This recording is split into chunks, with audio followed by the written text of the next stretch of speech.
उसे मैंने कहा कि पुराने शास्त्रों में राधा का कोई उल्लेख नहीं। गोपियां हैं, सखियां हैं, 16,000 हैं। कृष्ण उनके साथ नाचते हैं, उनकी बांसुरी बजती है और सारा वन प्रांत आनंद से गूंज उठता है, रास की लीला चलती। लेकिन राधा का कोई नाम पुराने शास्त्रों में नहीं।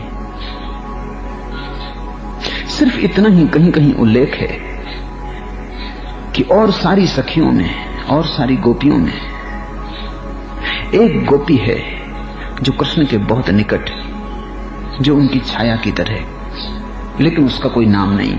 ये भी उचित ही है, क्योंकि कृष्ण के करीब नाम रहेगा तो करीब ही ना आ सकोगे। इसलिए पुराने शास्त्रों ने उसे कोई नाम नहीं दिया।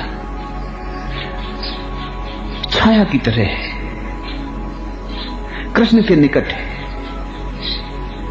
अपनी तरफ से कृष्ण के निकट है तो स्वभावतः कृष्ण की तरफ से भी निकटता है, क्योंकि भक्त जितना निकट भगवान के आ जाए उतना ही निकट भगवान भक्त के आ जाता है।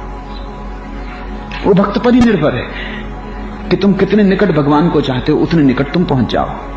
जो तुम भगवान से चाहते हो तुम्हारे प्रति, वही तुम भगवान के प्रति करो। यही तो सूत्र है। तो शास्त्र कहते हैं कि निकट है, बहुत निकट है, छाया की तरह, लेकिन किसी नाम का उल्लेख नहीं। अच्छा किया, क्योंकि नाम रूप खो जाए तभी तो कोई कृष्ण के निकट आता है।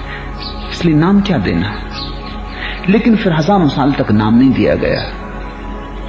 कुछ 700 वर्ष पहले अचानक राधा का नाम प्रकट हुआ, गीत गाए जाने लगे। महाकवियों ने परम रचनाएं रची। जयदेव ने गीत गोविंद गाया।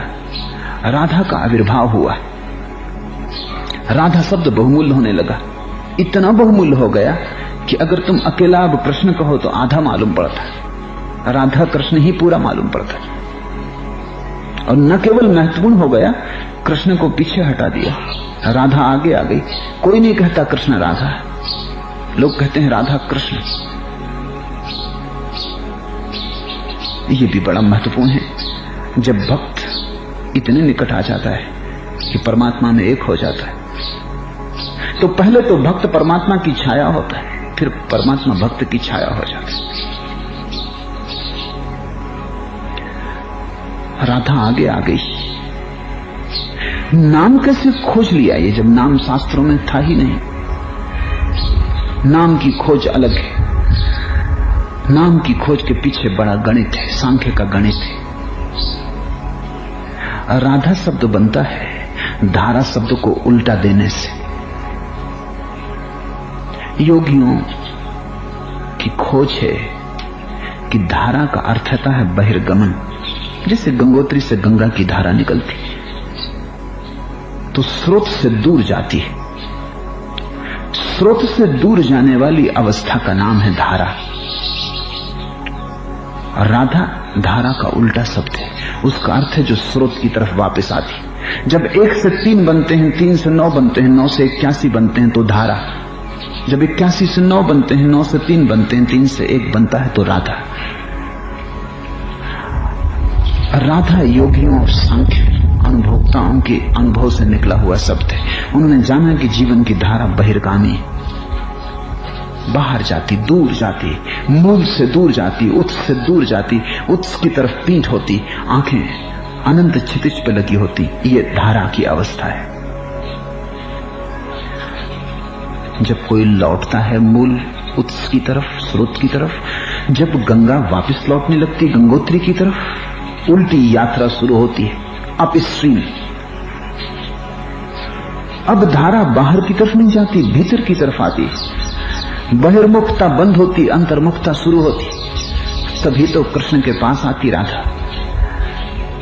धीरे धीरे धीरे धीरे गंगोत्री में गिर जाती है। गंगा गंगा विलीन हो जाती, एक रह जाता।